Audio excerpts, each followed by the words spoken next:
আল্লাহর ওপর সত্যিকার অর্থে ভরসা রাখা। কেন শুধু ভরসা রাখা বললাম না, সত্যিকারের ভরসা রাখা। সত্যিকারের ভরসা একটা সংজ্ঞা আছে। সত্যিকারের ভরসা মানে কর্মহীনতা না, যে কাজ কাম করবো না, হ্যাঁ আল্লাহ এমনি চাল ফেড়ে দিয়ে দেবেন। চাল ফেড়া বুঝেন তো? বুঝেন না? ঘরের চাল আগে হইতো, তো এমনি দিয়ে দেবেন না। এসছি বিদেশে, চলে এসছি, কিন্তু ঘুমিয়ে থাকবো আর রিয়াল চলে আসবে। আসবে নাকি?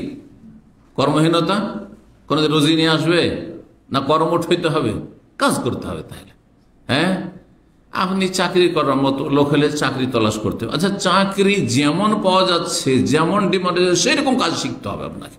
কিছুই জানেন না, যেখানে যাচ্ছেন কি জানো? কিছু জানি না।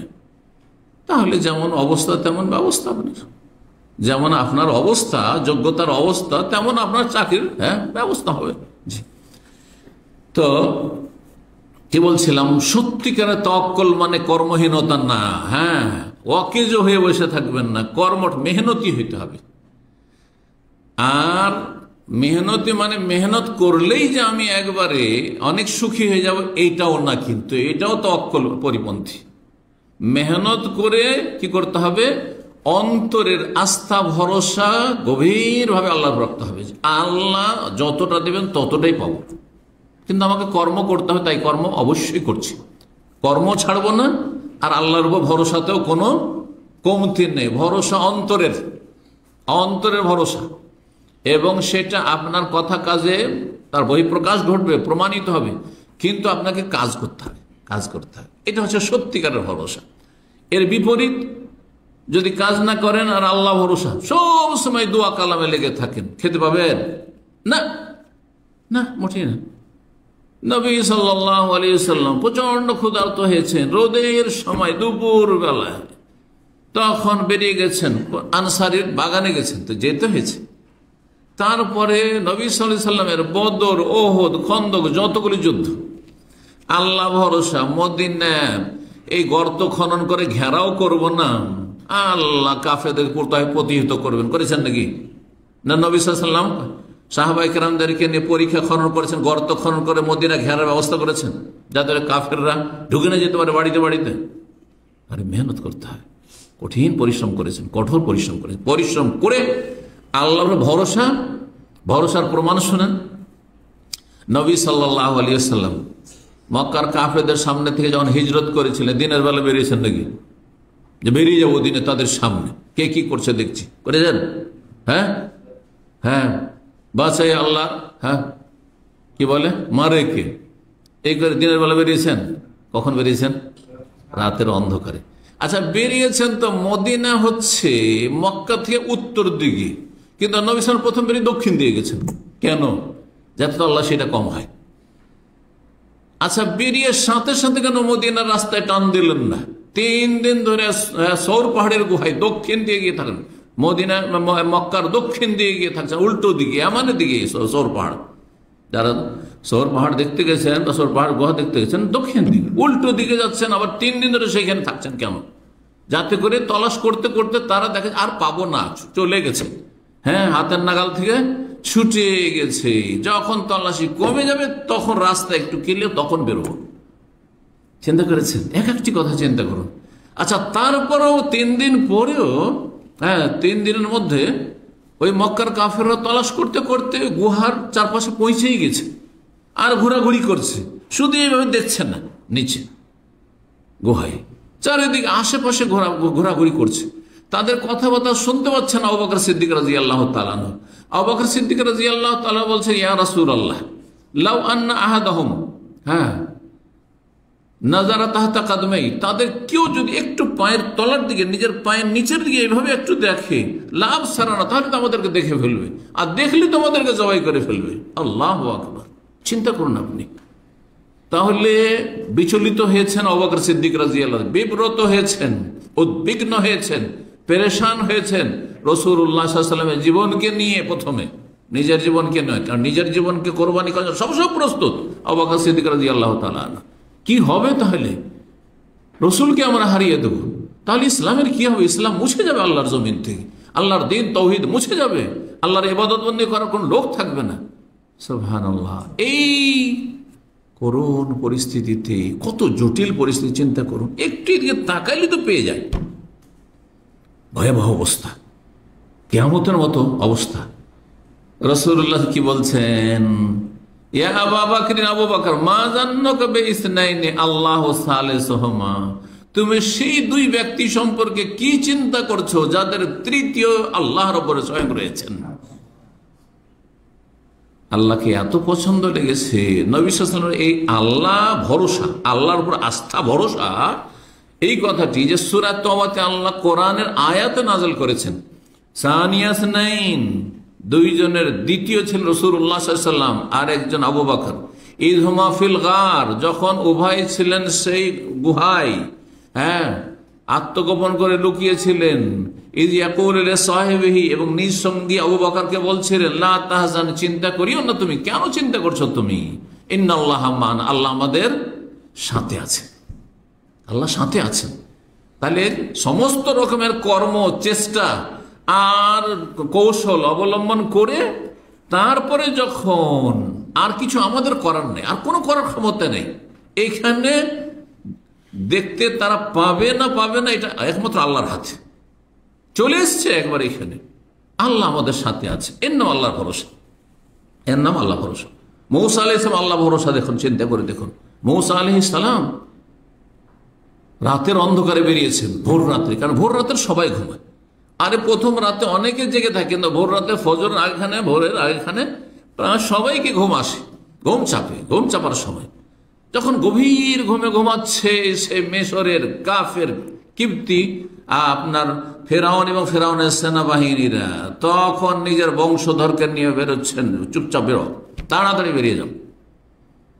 তারপরও তারা দিশে পেয়ে যাচ্ছে, টের পেয়ে যাচ্ছে। সকাল হতে হতে, আরে এরা কোথায়? একজনও কেউ বনি ইসরায়েল নেই, যারা আমাদের দাস দাসী ছিল, কেউ নেই, সব পালিয়েছে। ধরো ধরো ধরো, হাজার হাজার সেনাবাহিনী নিয়ে ধাওয়া করেছে। সামনে এসে লোহিত সাগর, এই যে লোহিত সাগর জিদ্দা থেকে মেসর পর্যন্ত যে চলে গেছে, লোহিত সাগরের একটা অংশ দিয়ে, সেটা নীলনদ ছিল না, আমাদের দেশে জাহিল বক্তারা বলে যে নীলনদ পার করেছে। তো সেই সাগর সামনে পড়েছে, কারণ আল্লাহ কোরআনে বাহারের কথা বলেছেন, নাহারের, নাহার মানে নদী আর বাহার মানে সাগর হয়। তো সামনে সাগর, যদি ঝাঁপ দেয় সামনে দুশমন থেকে বাঁচার জন্য, তাহলে পানিতে ডুবে মরতে হবে। আর পিছন দিকে কয়েক মিনিটের মধ্যে এসে পৌঁছে যাবে আর ধরে ফেলবে, আর একজনকে টুকরো টুকরো করে জবাই করবে এই ফেরাউন এবং ফেরাউনের সেনাবাহিনী। করুণ পরিস্থিতি, কিয়ামতের দৃশ্য, সুবহানাল্লাহ। সেই সময় তখনকার মুমিন মুসলিমরা এত বিচলিত, এত পেরেশান হয়েছেন, তারা বলছে, তারা মুমিন, সেই যুগের মুমিন মুসলিমরা ছিল। মূসা আলাইহিস সালামের সঙ্গী ছিল, যেমন নবী সাল্লাল্লাহু আলাইহি ওয়াসাল্লামের সাহাবায়ে কেরাম, তেমন মূসা আলাইহিস সালামের তারা সাহাবী ছিল, সঙ্গী ছিল। তারা বলছে, ইয়া মূসা ইন্না লামুদরাকুন, হে মূসা আমাদেরকে তো ধরে নিল, আমরা তো ধরা খেয়ে গেলাম, মুদরাকুন। হ্যাঁ, যদি থাকতাম তাদের গোলাম হয়ে থাকতাম আর তাদের মার খেতাম, তবু তো বেঁচে থাকতাম, জীবনটা তো বাঁচত। ইন্না লামুদরাকুন, ধরা খেয়ে গেলাম। কি বলছেন মূসা আলাইহিস সালাম? কথা ঠিকই। হ্যাঁ, আল্লাহ অসহায় ছেড়ে দেবেন? আল্লাহ আস্থা ভরসা হারিয়ে দিয়েছে?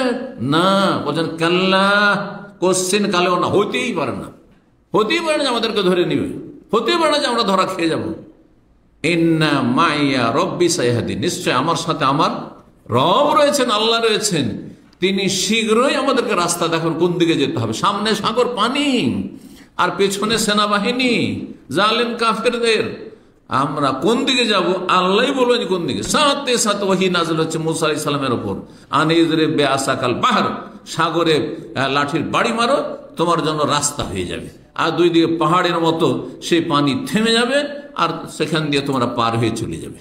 সুবহানাল্লাহ, এ হচ্ছে আল্লাহর ভরসা। তাহলে কর্ম করতে হবে আর সত্যিকার আল্লাহর ভরসা রাখতে হবে। কোনো অবস্থায়, সুখে হোক দুঃখে হোক, দুনিয়ায় এই কর্মজীবনে রুজি রোজগারের ক্ষেত্রে বিচলিত হইলে হবে না, উদ্বিগ্ন হইলে হবে না। হাই কি করে খাবো, কি করে ছেলে মানুষ করব, হাই এতদিন হয়ে গেল, 6 মাস হয়ে গেল, 1 বছর হয়ে গেল, কাজ নেই কাম নেই, কি করব, এত টাকা ঋণ কিভাবে পরিশোধ করবো, কখনো পেরেশান হবেন না।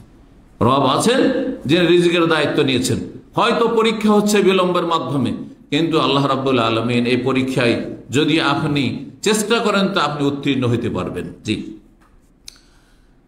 তো এই ছিল বরকতের বিষয়টি। এমন একটি হাদিস শোনায় তিরমিজি, ইবনে মাজাহ, মুসনাদ আহমদে হাদিসটি রয়েছে। আল্লামা আলবানী হাদিসটি 5254 নম্বর সহিহুল জামিতে সহিহ বলেছেন, লাউ আন্নাকুম তাতাওয়াক্কালুনা আলাল হাক্কা তাওয়াক্কুলিহি, তোমরা যদি সত্যিকারের ভরসা রাখতে আল্লাহর ওপর, তাহলে লা রাযাকাকুম, আল্লাহ তোমাদেরকে অবশ্যই রিজিক দিতেন।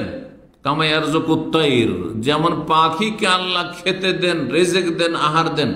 তাকদু খেমাসান, পাখি কিন্তু একদিনেরও বাসাতে সঞ্চয় করে রাখে না, একদিনের রাখে, এক বেলার রাখে, যে আজকে কিছুটা নিয়ে যে সকালবেলা খাবো আর বাসা থেকে বেরোবো না, করেন না। দৈনিক যা পেলো খেয়ে দিয়ে বাস ওইটুকু নিয়ে এসছে, সকাল হইতে হইতে হজম। লা রাযাকাকুম, আল্লাহ তোমাদেরকে রিজিক দেবেন যদি আল্লাহর সত্যিকার ভরসা রাখো। যেমন পাখিকে আল্লাহ রিজিক দিয়ে থাকেন, তাকদু খেমাসান, সকালবেলা যখন বের হয় পাখি বাসা থেকে তখন খালি পেট নিয়ে বেরোয়, পেটে সব কিছু হজম হয়ে গেছে।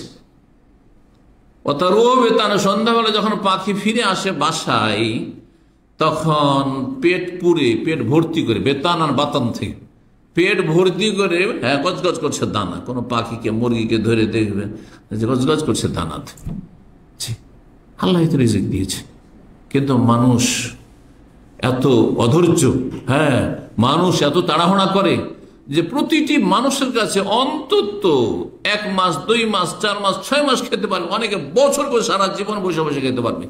তারপর হাহাকার অবস্থা। আর যে 2-4 মাস কাজ কাম না থাকে, 2-4 মাস একটু অসুস্থ হয়ে যায়, তাহলে একেবারে ভেঙে পড়ে। এটি কি আল্লাহর ভরসা হইল? না, মোটে আল্লাহর ভরসা না।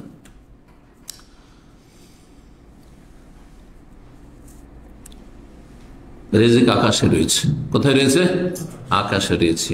আকাশওয়ালার কাছে, আকাশওয়ালা আল্লাহ রাব্বুল আকাশ জমিনের মালিক, তার কাছে ভালো পন্থায় চাইতে হবে, হালাল জীবন যাপন, পাপ মুক্ত জীবন যাপন করে চাইতে হবে। সূরা যারিয়াত আয়াত নম্বর 22-23 আল্লাহ ইরশাদ, অফিস সামাই রিজক, আকাশে তোমাদের জন্য রিজিক রয়েছে। ওমা তুআদুন, তোমাদের সাথে যা ওয়াদা করা হয়েছে, তোমাদের যা প্রয়োজন, তার ফয়সালা, চূড়ান্ত ফয়সালা আকাশে হয়ে থাকে।